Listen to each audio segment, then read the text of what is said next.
Once upon a time, in a faraway kingdom, there lived a beautiful girl named Snow White.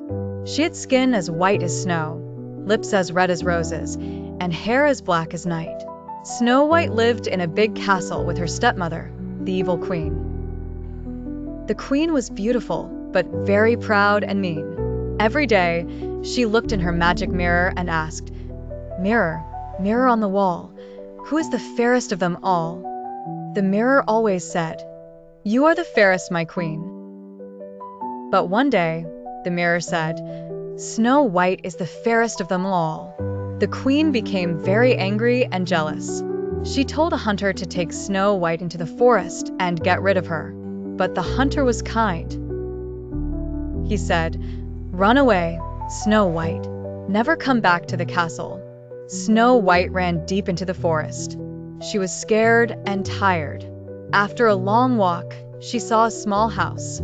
She knocked on the door and went inside. Everything was very small: small chairs, small beds, and small cups. She cleaned the house and fell asleep on one of the little beds. Later, 7 dwarfs came home from working in the mountains. Their names were Happy, Sleepy, Grumpy, Bashful, Sneezy, Dopey. Document. They were surprised to see a girl in their house.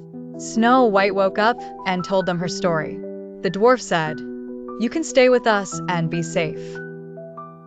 Snow White was happy. She cooked and cleaned for the dwarfs. They became good friends. But the evil queen found out that Snow White was still alive. She was very angry. She made a magic apple with poison. Then, she disguised herself as an old woman and went to the dwarf's house. "Hello, dear girl," said the queen. "Try this sweet apple." Snow White took a bite and fell to the ground. She was not dead, but in a deep sleep. When the dwarfs came home, they were very sad. They put Snow White in a glass box in the forest. One day, a handsome prince came. He saw Snow White and said, "She is so beautiful." He kissed her gently, and the magic was broken. Snow White opened her eyes.